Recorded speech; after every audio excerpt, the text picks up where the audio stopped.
Mega డిఎస్సిని విజయవంతంగా పూర్తి చేసిన ప్రభుత్వం జాబ్ క్యాలెండర్ ప్రకటించేందుకు సిద్ధమవుతోంది. విభాగాల వారీగా ఖాళీల వివరాల లెక్క తేల్చుతోంది.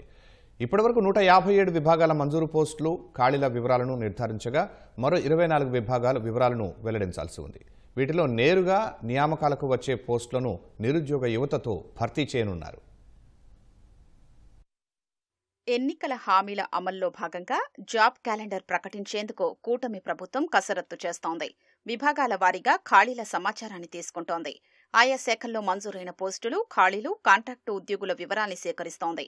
ఆర్థిక శాఖ ఆధ్వర్యంలోని నిధి, హెచ్ఆర్ఎంఎస్ పోర్టల్లో వివరాలు నమోదు చేయిస్తోంది.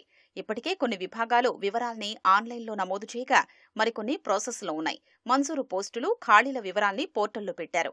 వీటిని ఆయా విభాగాధిపతులు నిర్ధారించాల్సి ఉంది. ప్రాథమిక సమాచారం మేరకు అన్ని శాఖల్లో కలిపి 30% వరకు ఖాళీలు ఉండగా వీటిలో కొన్ని పోస్టుల్లో కాంట్రాక్టు ఉద్యోగులు పనిచేస్తున్నారు.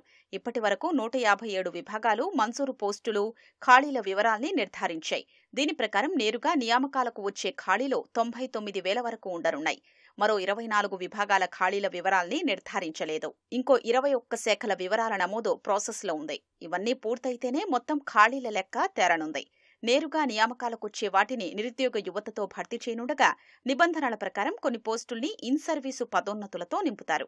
ఆర్థిక శాఖ వద్దనున్న వివరాల ప్రకారం రెవెన్యూ శాఖలో మొత్తం ఖాళీలు 13,000గా గుర్తించారు. ఈ శాఖలోని 7 హెచ్ఓడీలు ఇప్పటి వరకు 4,787 ఖాళీల్ని నిర్ధారించాయి.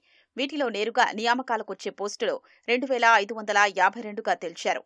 ఉన్నత విద్యాశాఖలో 7,000 పోస్టులు ఖాళీగా ఉండగా విశ్వవిద్యాలయాల్లో 3,000కు పైగా ఉన్న ఖాళీల్ని కోర్టు కేసులు తొలగించి భర్తీ చేసేందుకు ఇప్పటికే ఆ శాఖ చర్యలు చేపట్టింది. పురపాలక, పట్టణాభివృద్ధి శాఖలో ఉన్న 27,000 ఖాళీల్లో దాదాపు 23,000కు నేరుగా నియామకాలు చేపట్టాల్సి ఉంది. నైపుణ్యాభివృద్ధి, శిక్షణా విభాగంలో 4,000కు పైగా ఖాళీలు నిర్ధారించారు. వీటిలో నేరుగా నియామకాలకొచ్చేవి 2,600 అని తేల్చారు. వ్యవసాయ శాఖలో 3,000కు పైగా ఖాళీలు ఉండగా వీటిలో డైరెక్ట్ రిక్రూట్మెంట్ పోస్టులు 2,400గా గుర్తించారు. పంచాయతీరాజ్ శాఖలో నేరుగా నియామకాలకొచ్చే పోస్టులు 26,000 వరకు ఉండొచ్చని నిర్ధారించారు. మరో 3,000 పోస్టుల్ని ఇన్ సర్వీస్ పదోన్నతులతో భర్తీ చేయనున్నారు. మహిళా, శిశు, విభిన్న ప్రతిభావంతులు, సీనియర్ సిటిజన్స్ విభాగంలో 2,400 ఖాళీలు ఉన్నాయి. వీటిలో నేరుగా నియామకాలకొచ్చే పోస్టులు 1,820గా గుర్తించారు. పాఠశాల విద్యాశాఖతో సహా కలిపి 24 విభాగాలు మంజూరు పోస్టులు, ఖాళీల వివరాల్ని నిర్ధారించలేదు. పాఠశాల విద్యలో బోధన, బోధనేతర అన్ని రకాల ఖాళీలు కలిపి 30,000 వరకు ఉండొచ్చని ప్రాథమిక అంచనా వేశారు. ప్రజారోగ్యం, కుటుంబ సంక్షేమ విభాగంలో నేరుగా నియామకాలకొచ్చే పోస్టులు 10,000 వరకు ఉండనున్నాయి. ఏపీఎస్పీ, ఇంటర్మీడియట్ విద్య, directorate of secondary health, Kurnool జలవనరుల ప్రాజెక్టులు, దేవాదాయ, కడప జలవనరుల శాఖ ప్రాజెక్టులు, ప్రజా గ్రంథాలయాలు, AP Bhavan, NCC, printing stationery, stores purchase లాంటి విభాగాలు ఆన్లైన్ నమోదును పూర్తి చేయాల్సి ఉంది.